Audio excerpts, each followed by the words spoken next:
Okay, let's get started. Are we ready? No, Ready? Are we ready? Yeah. Okay. All right, let's start with bucket fills and something good. Who wants to start? I'll bucket fill the leadership team for hosting, the continual hosting of Ignite on Monday morning Yeah. at 8:30 in the morning. There's a lot of good energy coming from that class. Like, there's a lot of good information. And, you know, Lindsay, You can do the command Yeah. thing this week and. like database and command. Yeah. Okay. Awesome. Awesome. What else?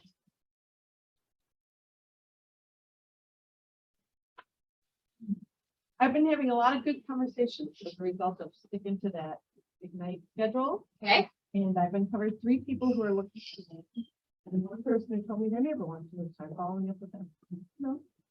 The conversations we need to have. Nice. What else? Great. So on Thursday, we had a final walkthrough with a client and they're not in town very often. And so they came into town and at the last minute, they're like, yeah, we want to take the whole team and go to a Mexican restaurant. Well, we're like, oh, we're out in Medina. So we texted desserts really quick. We're like, help, you know, so anyway, they gave us a couple of names and ended up at Roll. Great. Yeah, it was great. Yeah, I like West End on the way back into town. So What yeah, time it's really was that nice. at? That You should have told me what time that was at. I know I should have. I almost did. I almost did. That's funny. Yeah, it was pretty Rich cool. has a great client. Yeah, the point is that, you know, we just in a crunch, we needed help and they're just always there. Someone's always there, you know. Whoever we think can help out, we're gonna Yeah. just reach out to them. So Awesome. And I think they're even on. Oh, okay, Alex is. Awesome. Who else? Guys, we do this every week. and I had to No, put these. I'll bucket fill like Lydia and you and just how great of a job and how hard she's working with Katie gone and how much more she's got to put in to cover it all.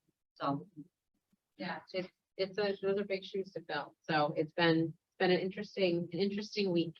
What else? What else is going on? What else is good? Ooh, that's exciting. Hey. Awesome. 2 more. My son surprised me with a surprise visit this weekend.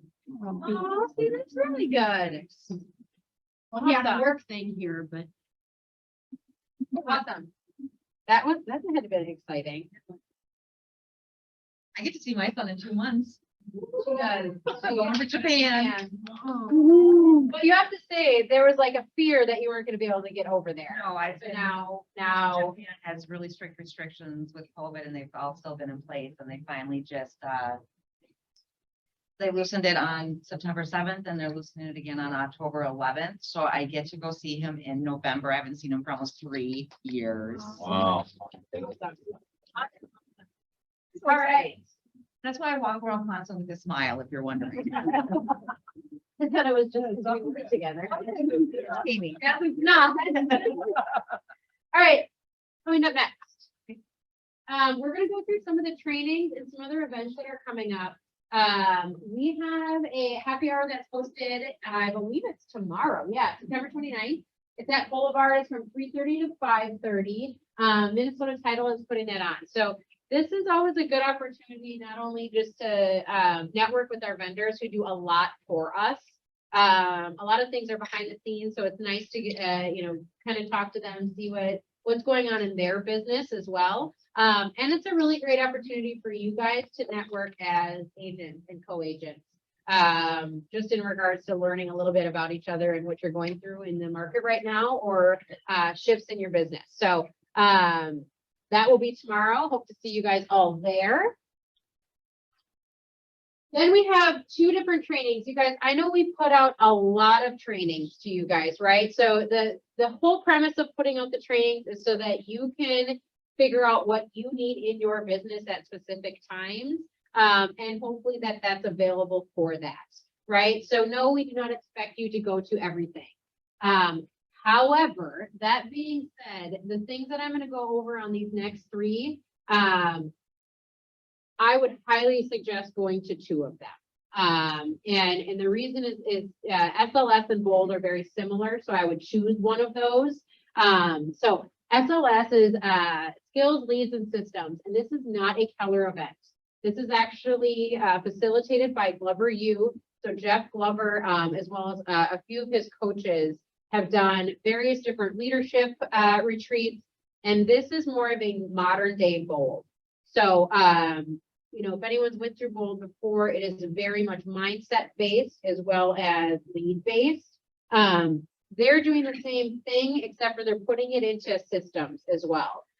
So adding that systems with the scripts. So the SLS portion is probably someone that's went through Bold multiple times, and getting kind of a little bit different perspective on it. That's going to be held actually at the Remax in Edina, as well as the KW in Edina.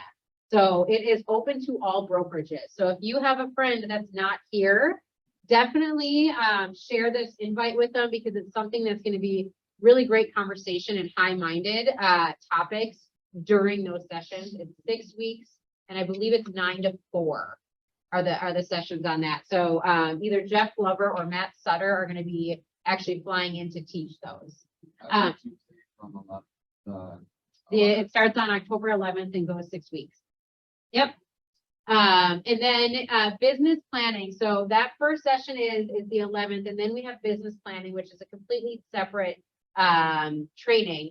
That's going to be a regional event, and so that is on October 13th at Cedars Hall. That is going to be also facilitated by Matt Sutter. This is one that if you intend to run a business in 2023, you should be there. Period.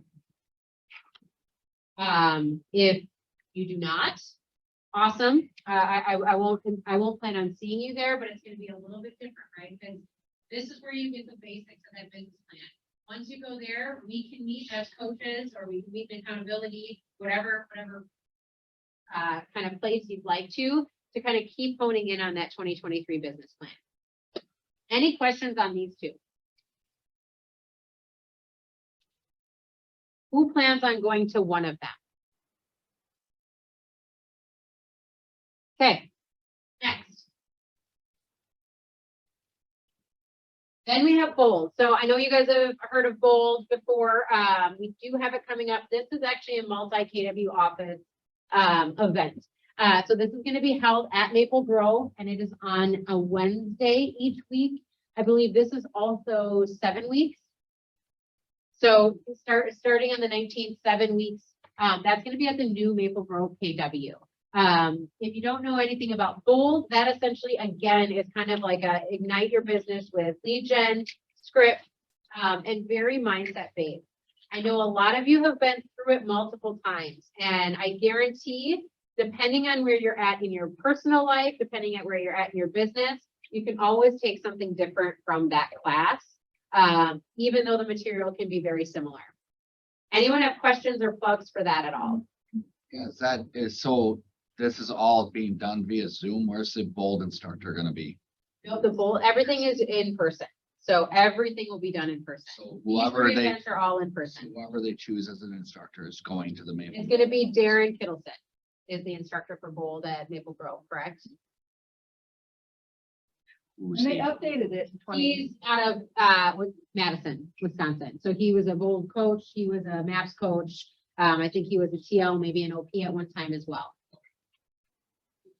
Yeah, They updated Bold in 2020. any other questions? How are they doing it there? If it's, because usually it's been in a much larger. So they area. have a brand new building, like a brand new building that they built. And I think it has the capacity of 115 people in their training room. So does that mean these are just objections and then you're going to it, Brahma? Like you're just trying to. Yeah, I just want to make sure I know what I'm getting into. Yeah, when is it? What month? October 19th? It's 7 weeks. Is it seven convenient. consecutive starting on the 19th? Well, it's- Then they're on one. and then- Got it. Yeah, you have And then we skip Thanksgiving. Thanksgiving, yeah. Yeah. It's been. Yeah. Eric's been there before. Yeah, Yeah. how many times? So, and again, to try to give the difference, I honestly would say, if you're 1 to 6 years in the business, I would say go to Bold. Right? If you are been to Bold multiple times, or you're in a different place in your business, I would say go to SLS. Just kind of 2 different types of trainings, and how to kind of get the most out of each one, if that makes sense. So I will say this, raise your hand if you have not been to Bold in this room. Okay, so I'm not just repeating myself. This is just a little bit of what do you plug for Bold, right? Because Yeah. Jim's actually here. Jim is never here in person, but today he's here. So I'm gonna bring him into the equation. So my second year in the business, I was required to meet with Jim. It was really stressful. It was But once a painful. month, I was required to meet with Jim to try to Oh, stay on weird, track. I could require that. Yeah, it's too late. So I'm meeting with Jim once a month, and one of the things that he was saying is Bold. Derek is smart, and he's been there like 5 times back then. All these people have been to Bold, go to Bold. And I literally had no money. Like I didn't have any money. Yeah, I was like, there's just no way. And he's like, well, that's why you should go to Bold, because you don't have any money. You should spend the $800 you don't have to go to Bold. So I did.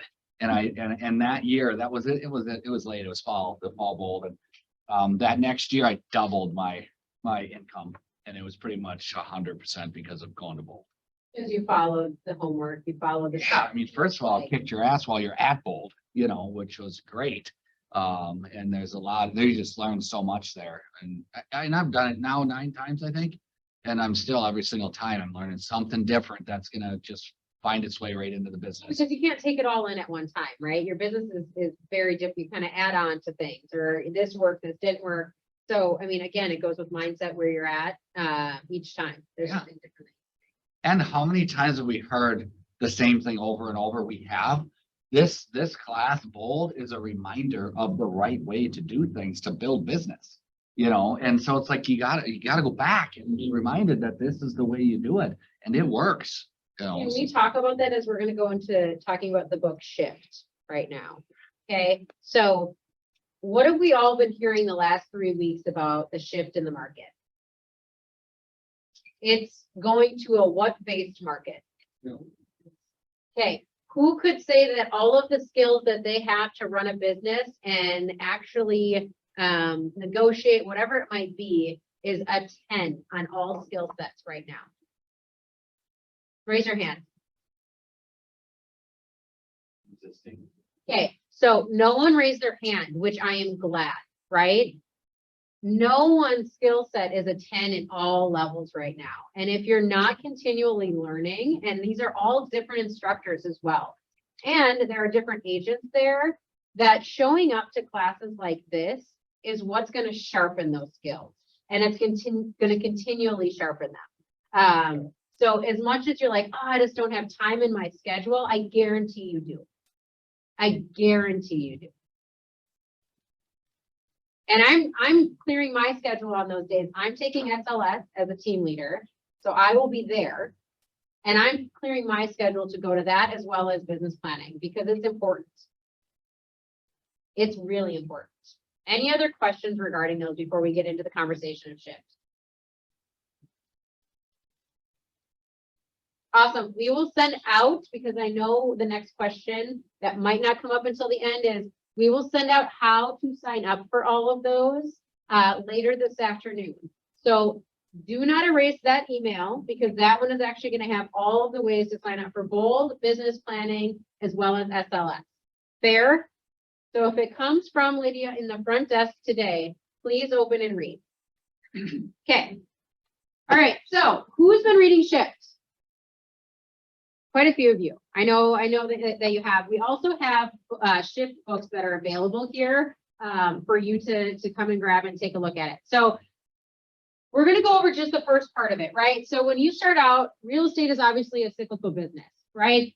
Can we all agree on that? In what ways? Spring, fall, summer. Okay, seasonally, it's a cyclical business. In what other ways? Supply and demand. Okay, what is supply and demand? The cycles of that. What does that kind of feed? When agents work or don't work.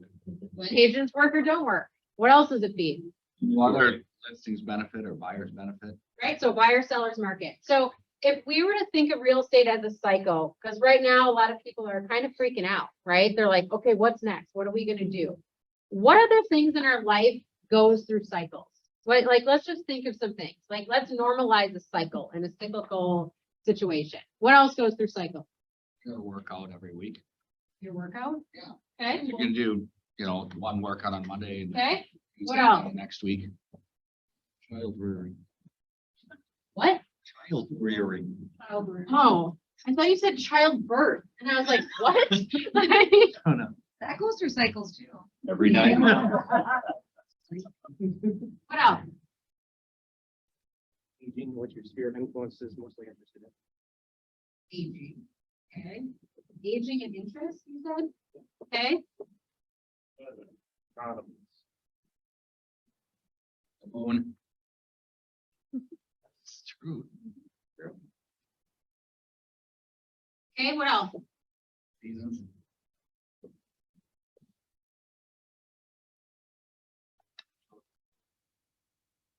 Okay, politics. Okay, Me. What? The economy. You already get that? got that. What else? School year. Okay? Relationships. Yeah, relationships came. Meals. I think everyone eats breakfast every day and lunch every day. What else? Income, Okay? Hairstyles, Anything else? hairstyles, huh? Here, okay. Fashion, Starts in a cycle, the 80s are back. okay? Anything else? Okay.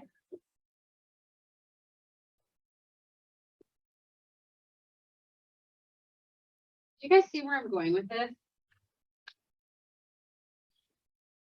Which one of these things in the cycle scares you? And that's actually a question, right? Because we're scared of the cycle of real estate right now, or there's a fear of like, what's next? So out of these, which ones actually scare you? Economic cycles, because there's things we can't control there, but they have an effect on. Okay, what else? Yeah. Okay, Scary for Florida right now. okay, what else? income, Some people sell. Can be a big deal. Oh, I forgot an element. Whatever. What else?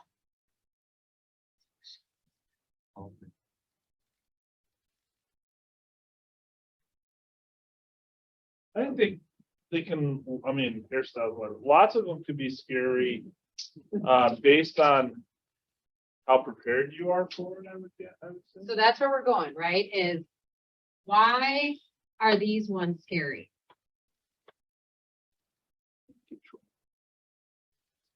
Can't control one.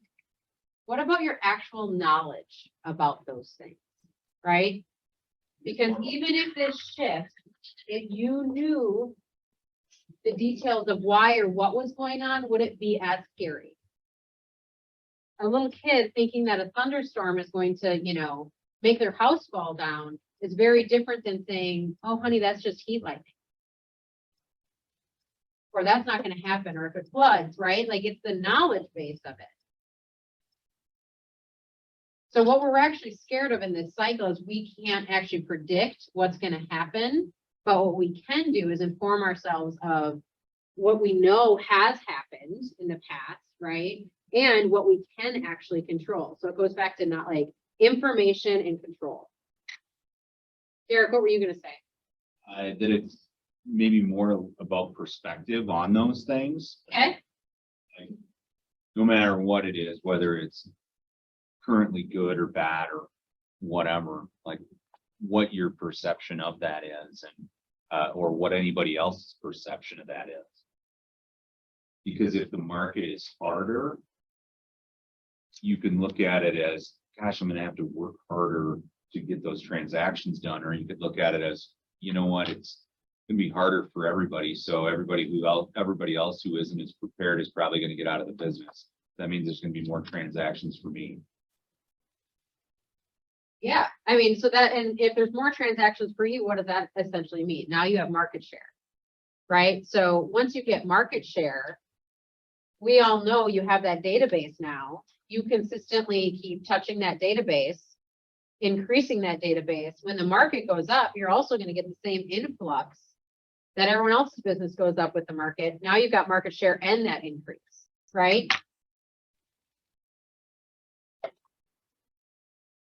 So if you have the knowledge base and you know what you can and cannot control about one of these, does that seem as scary?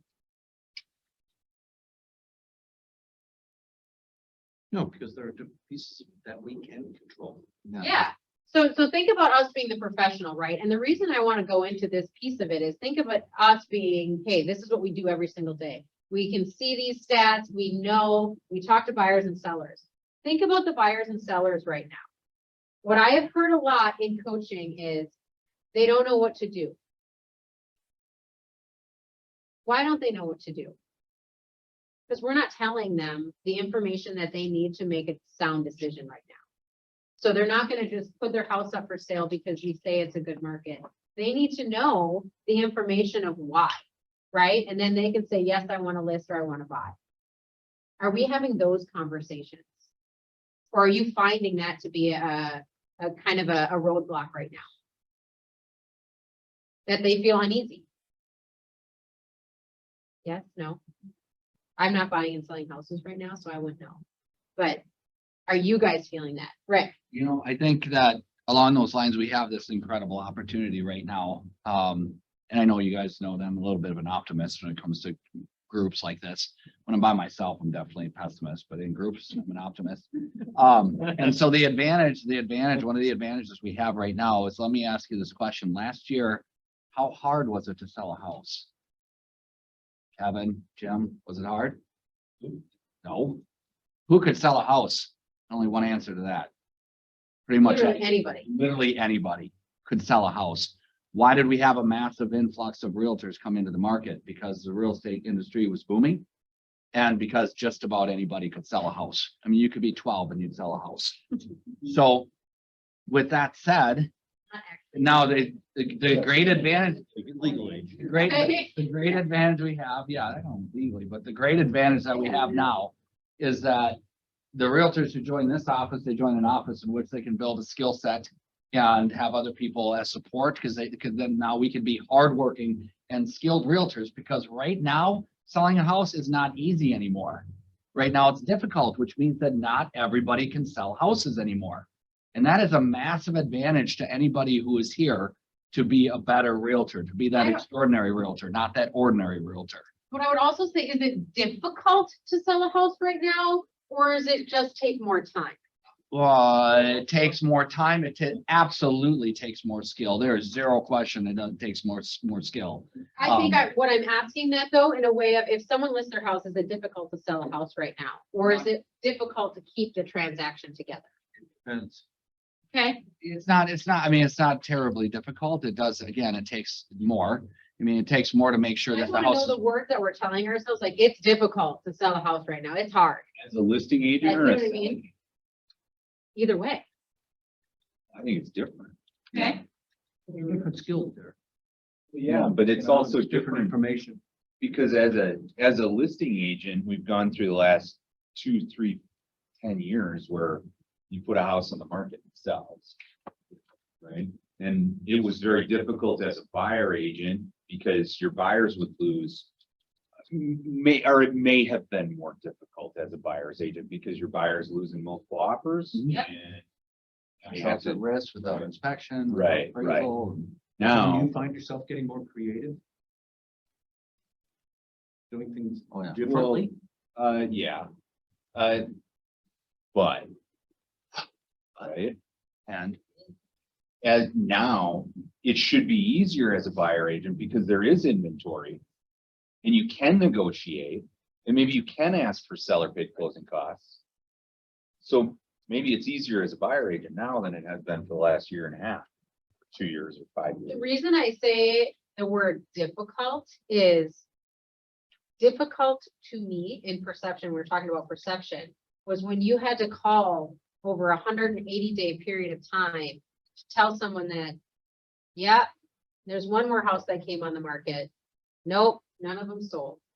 That to me was challenging because there was no information to give a client why their house wasn't selling besides there was no buyer there to buy it, right? Right now, there are still sellers and there are still buyers.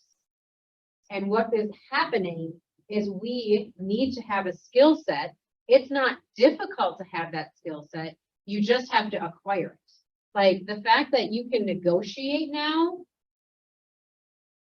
Wow, that's interesting. You know what I mean? Like that, like this is where I think the mindset of us agents can shift in the fact of now we can use everything we've learned. And if you haven't in the last 2 years, this is where you go ask Rick, you ask Derek, you ask Kevin, you ask Jim, you ask whoever, right? Hey, how do I do this? I don't even know what buyer paid closing costs is. Because honestly, how many agents have never put that into a purchase agreement since they've been licensed? Like that's a real thing. Like that's actually a real question. There are a lot of buyer's agents that have never put that into a purchase agreement since they've been licensed. So they might not even know how to do that, right? Like that's where the skill set, is it difficult? No, you just got to learn it. This is where I think to just make more of a point, I think there's an opportunity for us in our listing presentations. I did one yesterday. And the gentleman said it was 900 Medina. And the gentleman says, I'm meeting with another agent. It's a friend of mine. He's only been in the business for 3 years. Yeah. So part of the conversation was, it is, and I didn't say difficult, but I probably should have said challenging. I said to him, I said, it is not spring anymore. And he says, I know. And I said, selling a house is different now than it was back in February. And he said, I know. And I said, so it's a lot more challenging to sell a house. Therefore, it's extremely important now. It wasn't in February. You could have hired whoever you wanted and they would have sold your house for you. He says, yeah, I understand that. Now it's very important to hire the right person because it's going to take a lot more to sell your house. I will sell it, but it's going to take more. I had to do that because I knew he's meeting with someone else who's been in the business for 3 years. You know, so you got to be able, we have to be able to present. We're Keller Williams agents. We've got the skill set. We are the ones who, in this market, are the ones who are going to rise to the top. So you have to, make sure you're picking the right person.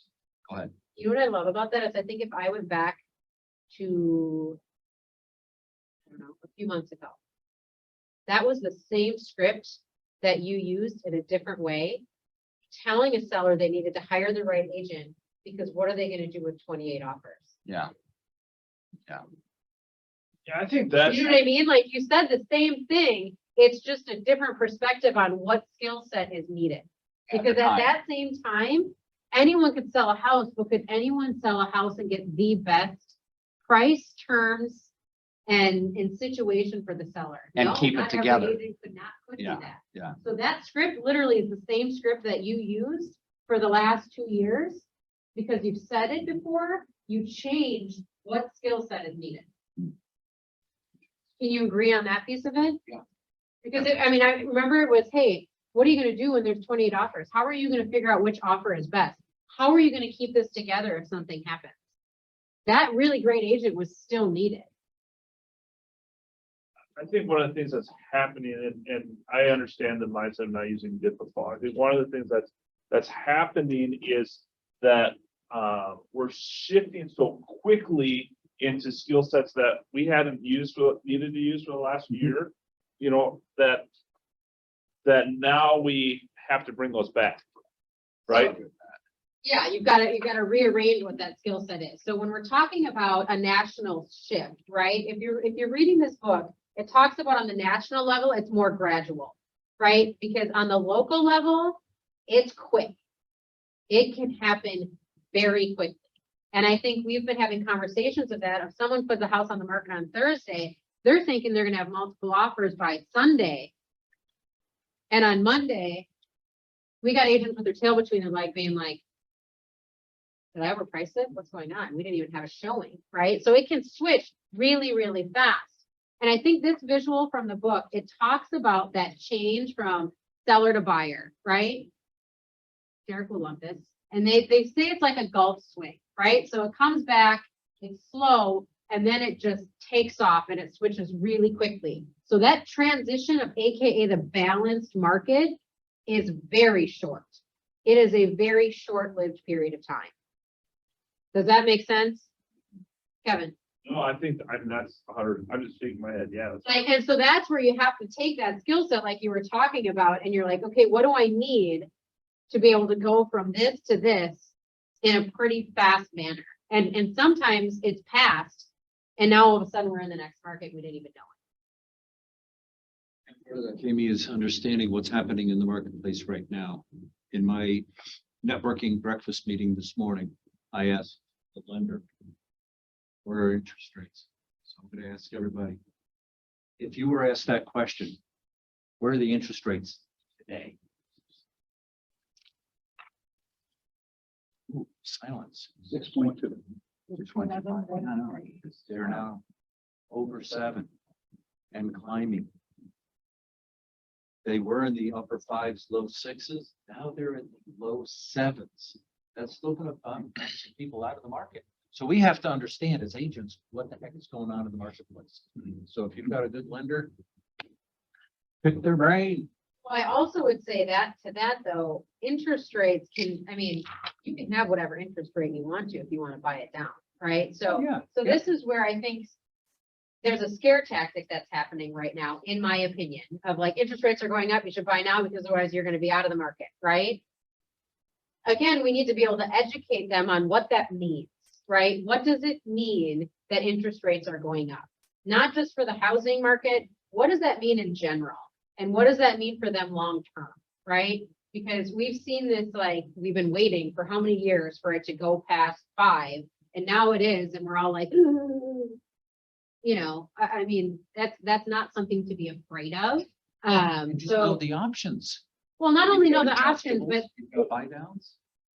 You know, educate yourself on it. Don't necessarily educate the client on that if you don't know it well, but you should probably know it well enough to be able to know what they're talking about when they're speaking to their lender. So where do you think we're at in this transition right now? Or, I mean, in this phase, where do you think we're at? If you were to look at this, where do you think we are right now?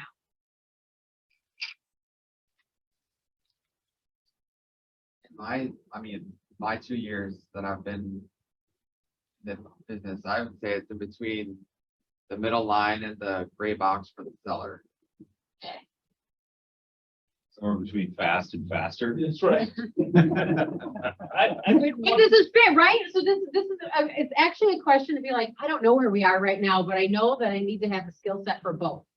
I think one of the things that's even weird in the whole world, I'll say US right now, is everything says we're in a recession, but we're not in a recession. Things are just weird in this time and very, very rapid. That's where are we in the buyer's market?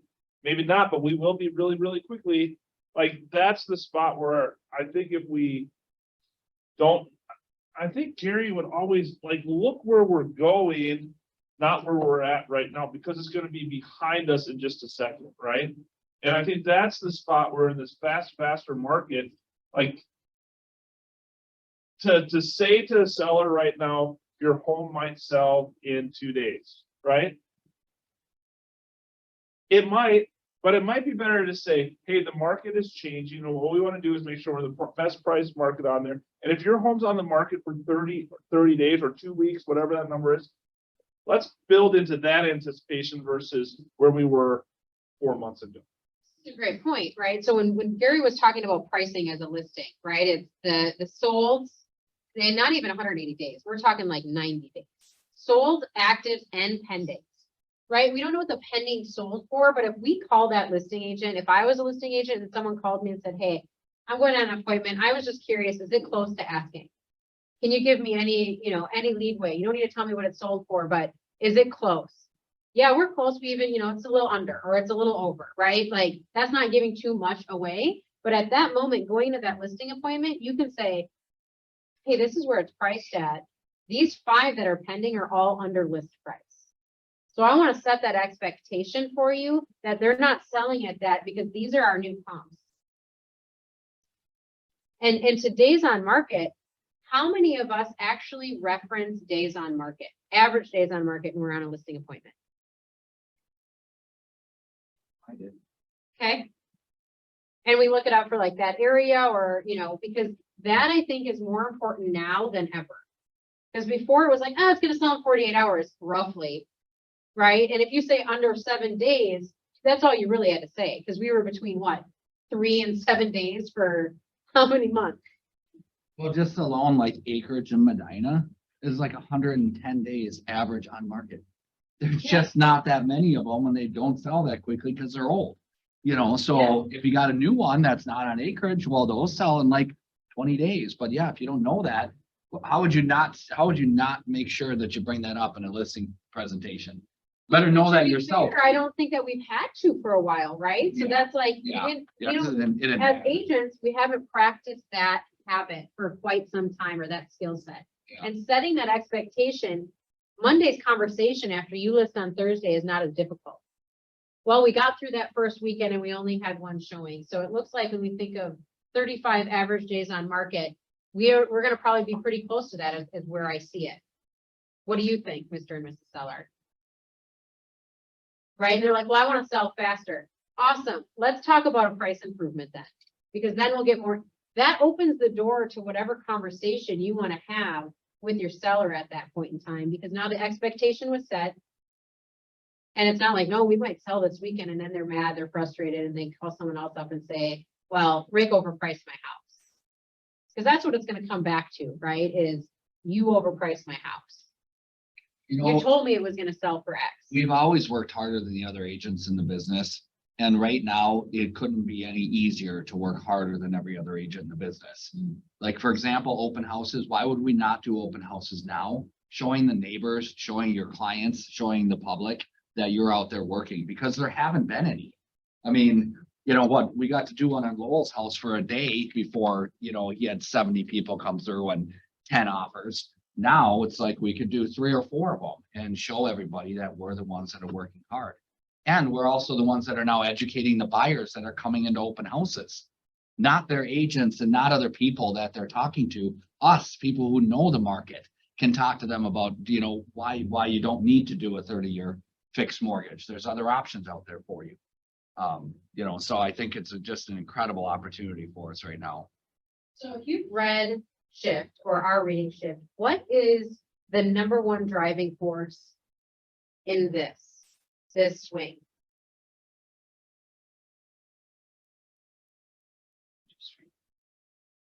#1 driving force. It's on market. Buyer demand. The #1 driving force to this is buyer demand. And what are the 2 things that make buyer demand happen? Kind of said it. Affordability. Availability. You talked about earlier today. I'm over 2. Jerry's like, I'm not participating. Affordability and perception, right? So the driving force being the buyer demand, and the reason they do it is affordability and the perception. Is it the right time to buy? And how many people are getting that question right now? Is it the right time to buy? Is it the right time to buy? Well, I don't know. Is it? And then us as agents go on to whatever social media site. Is it the right time to buy? Right now is a good time to buy. Why? Right?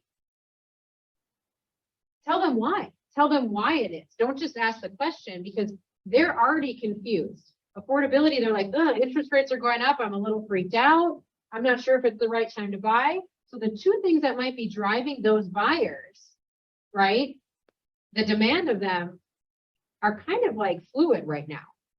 If in my opinion, anyone else have suggestions on that?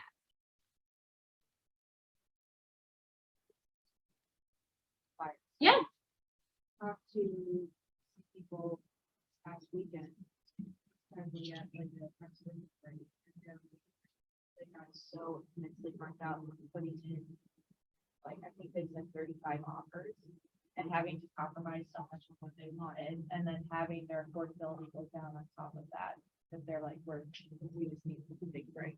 So this is a great example. So if you have buyers that are at, like, they're burnt out, right? Their perception right now is it's not the right time to buy. How do you shift that perception to be like, yeah, it might be for you, right? Like, you don't have to change their mind on that, but what information would change that? Because is it going to be any better in 6 months? We don't know. We have no idea. Is affordability going to be different in 6 months? We also don't know that. Can we script that conversation? Could someone, do we have time to do that? Yeah, we totally have time to do that. Who feels prepared to answer that question? Like, hey, is now a good time to buy? Or are you addressing? Or the I'm- one I'm that burned yeah, out, I'm that making burned some more out. offers. You want me to script it with you? I mean, I'm not going to be the agent. That's what. I'm a little rusty. Yeah. Rich. I feel pretty prepared for this one. I had that conversation. Okay. So Rick, I don't know, interest rates have went up. I've been looking for 8 months. I just don't know if it's the right time to buy right now. I mean, my lease is coming up, so I don't know. Your lease is coming up. When is it due? Or when is it end? I think it's November. Okay. November And what's 15th. your motivation to move from rental into your own place? I don't like, I'm in a duplex, right? So I've got people next door and, they're just, we have different lifestyles. So I would like my own place. Let's talk a little bit about the market that we're seeing out there now. I know that you said that you've been looking for the last 8 months, and I know that you've probably been through all kinds of, with your previous agent. Now that you're working with me, things will be different.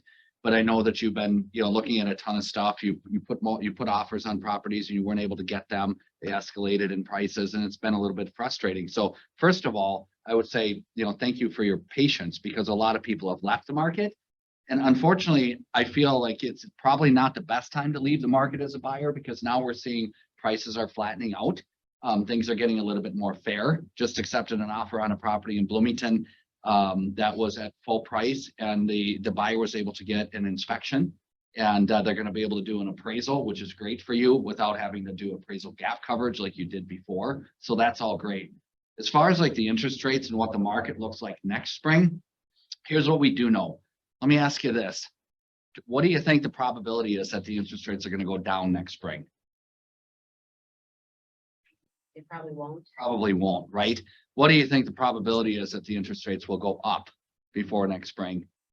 I mean, they might. Have they been going up the last couple of months? Yeah, they have, I Okay. mean, I think so, yeah. So I think it's fair to say, and correct me if I'm wrong, would it be fair to say that we have to assume that if interest rates continue, then they're gonna go up and not down, because they've been going up, right?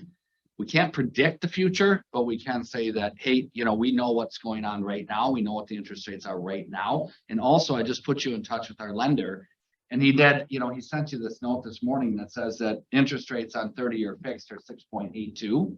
But if you look at a 5-year ARM, it's 5.99. And I know we talked about you talking directly with the lender about those options, but that would be a consideration, don't you think? I mean, do you plan on being in this next property for 10 years? No, probably not. I mean, maybe 5. Maybe 5? Yeah. Okay. Yeah. Okay, so if you're gonna be in there 5, have you heard, over the past few years, your friends and family, have you heard that they've refinanced? Yeah, I mean, I feel like, didn't everybody do that? Pretty much everybody did. Yeah. So you have to assume there may be a probability to refinance and bring your interest rate down over these 5 years. And if not, there's a possibility that after that 5th year, your interest rate could go up 1%. If you're still in the property and if the interest rates are above where your interest rate is now. So again, that's something to talk to your lender about. Maybe the interest rates aren't as bad as you think. How does 5.99 sound? Does it sound awful? I mean, really, I don't really know what that means. I really just want to know what my payment is each month. Yeah, and I think that's the other piece of the puzzle. The other thing that you mentioned is that if you re-sign your lease, it's going up by 20%, correct? Bingo. So, I mean, you could actually stop with anything right here. If someone was going to re-rent, right? If in that, like, timeout will come back in. If interest rates are going up, I guarantee their rent is going up. I don't know many landlords right now that are not increasing rent this year. Especially if they have like caps each year. They're going up to that cap if they can, right? Because then they're gonna do the same thing the next year, the next year, the next year. So know that piece of it, what the rents are, and bring that up to someone. and really, in the end, I'll just say this on a side. In the end, I feel that the most important thing to say, and I've said this for 23 years straight, is we know the market right now. We know the conditions of the market right now. We know how we can help you be in a good position as a buyer right now. You know, and so let's talk about that. And keep, because everybody has got some sort of animosity or anxiety about what the future holds, because we don't know.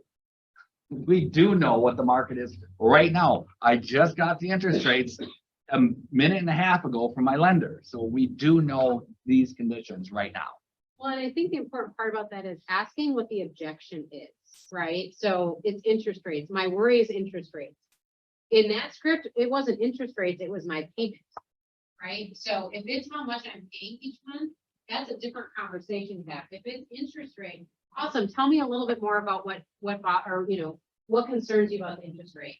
They're gonna go into what my payment is, right? So if we can get you a home that your payment is less than whatever they say they want it to be, would you still be interested in purchasing? You know what else is awesome, Kami? The more you pay in interest, the more you get to write off on your taxes. Isn't that just fabulous? Please smile while you say that. It is. I think one of the things Maddie's hearing is first-time home buyers who are losing out, seeing prices go up now, interest rates go up, and what they can afford, they aren't excited about. And the discouragement that for a first-time home buyer is, I'm never gonna be able to get into a house. Well, now Like they, that's the now they can. perception, is that I can't, my monthly payment is now beyond what I'm comfortable with, and what I can afford to buy is something I don't want to live in. Affordability for the first time home buyer is really tough right now. Yeah, it is. Yeah, and so let's talk about, what are you saying to them? Do you say, wait? Do you say, it's tough, let's talk about your options? I think that would be helpful for someone in Maddie's position, maybe yours too, if that's where your friends are, and that's what the objection you're hearing is. And Maddie's been in the business a hot minute, so she doesn't know what to say, if someone could give her that language, or what are you saying then to those people? I think the challenge with having the language for it is the same thing that Rick just said, except it includes the, right, is it gonna get more affordable? Unless there's something that comes out of, unless home prices go way down, which I don't know, anticipate that, or government step in and do some funding kind of things. Affordability is a problem for a while. It just is. So the question is, can you afford it? Like, can you qualify? Well, let's start with that. Well, if you qualify, then you go back to the spot where, would you rather be paying the rent because your rent has gone up, or contributing towards something that you own? And you can always go back, refinance, you can always do that. But use that. If you own that at the same time, then you're riding that wave along with your house. This would be an interesting conversation, rents versus what are the rents of a 3-bedroom, 2-bath, or a 2-bedroom, 1-bath compared to what? 12 grand a month. I'm just kidding. It's not that much. But I mean, when you think about knowing the market and having that kind of objection, what is the average rental price on a quote unquote starter home? And how does that compare to what your mortgage would be at the interest rates that they're at right now? And that's another factor, okay, so the interest rates might be a little bit higher today than they were yesterday. But by how much? Is it $50 a month? Is it $100 a month? So let's bring it down to the micro level. And instead of, it's so much higher. No, it's gonna cost you $75 a month more. Plus, Maddie, question, what's the difference in the inventory situation today versus when those people were competing with 35 other offers.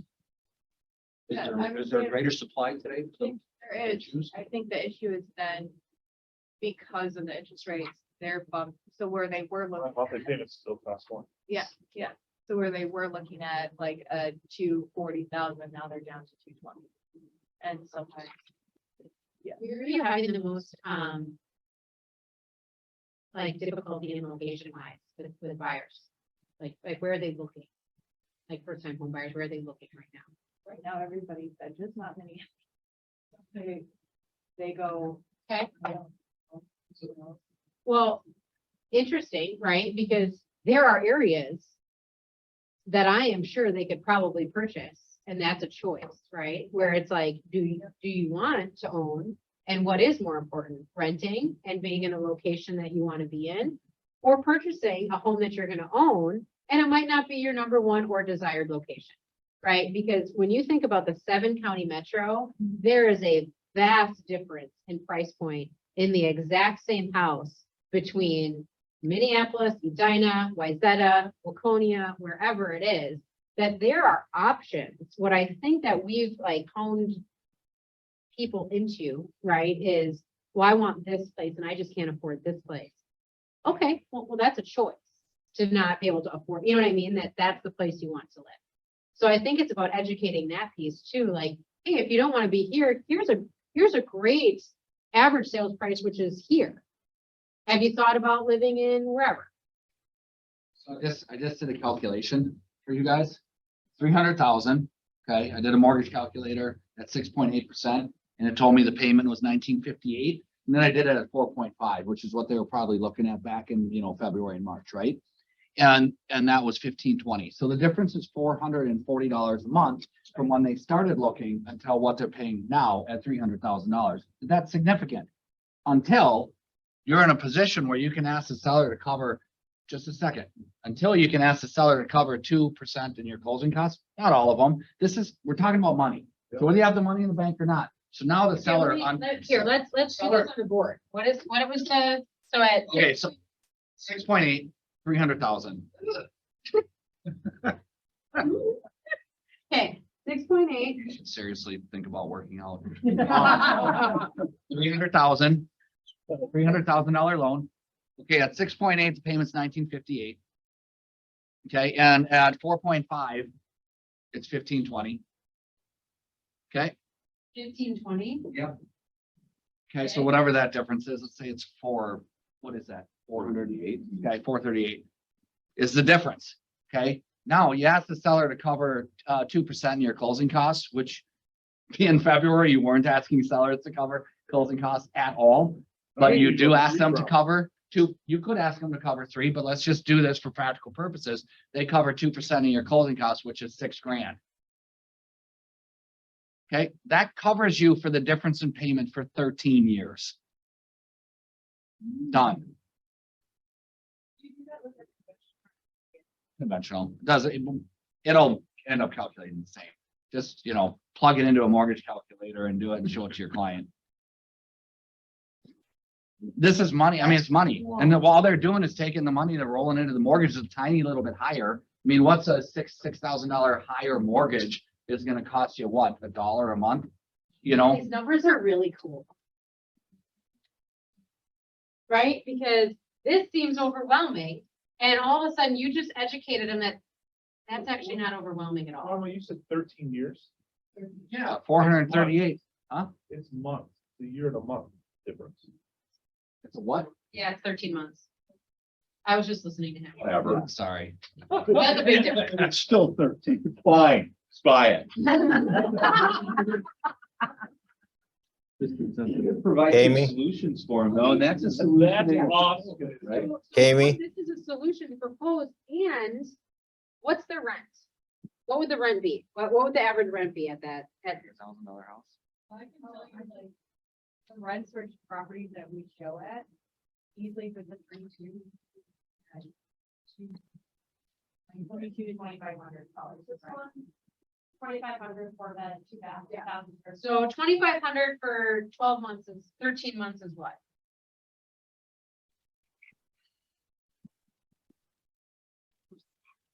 I don't, I mean, Say? 32.5. where's that going? Derek. Derek. Oh.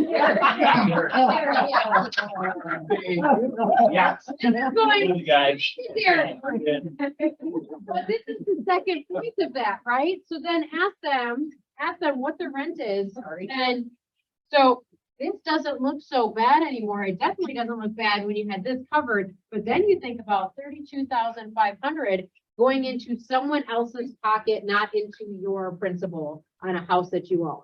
So now this also is $32,000 you don't have for a down payment. I mean, you could hit that home with them a million. Plus on your mortgage, you're right about somewhere in the ballpark of 18,000 in interest in that first month. And if you're at a 30% tax rate, you're writing off that $18,000 and, and you're recapturing 30% of that. These So numbers look six grand. This all is only gonna work on some people though, because if they don't get it, they're not gonna get it.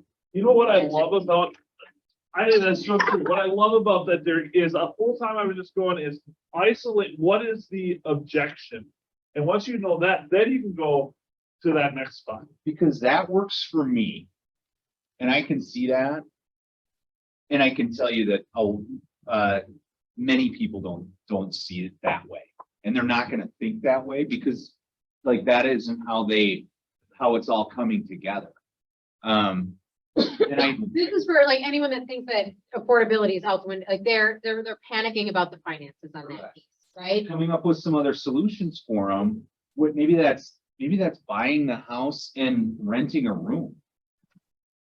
Because that covers $600 a month. I mean, it's gonna reduce their monthly payment significantly. And maybe if you propose that as a plan, because we think that like with the interest rates rising, it doesn't really matter if the interest rates are rising because they are whatever they are for you at the point where you make the purchase. At that point, you're locked in forever. And then if the interest rates go up from there, who cares? And if they go down from there, then you can refinance and reduce your payment. So maybe you propose it as a 5-year plan or a 3 to 5 year plan where maybe they rent out a room to a friend for 3 to 5 years or until they're able to reduce their monthly payment by changing their interest rate. So just to be conscious of time, we've got about 2 minutes. So on that note, as we keep talking about how to take advantage of this, right, in a knowledge-based, shift-based market, what if in our next meeting, I send you guys home with a little bit of homework of saying, let's have a full mastermind on how many solutions we can provide as options for buyers and sellers in this market, right? So you've got that one, you've got this one, rentals, you've got, okay, keep it. I mean, there's multiple ones, and let's walk through some of those on how to actually script that out and work with your clients. How's that sound? So let's for next meeting, we're gonna move on to that and actually have some solutions. And if over the next 5 days, you think of something, shoot me an email or a text so that I can kind of have a list already. We can add to it, but then we can role play some of those options. Fair? Awesome. So I want to end with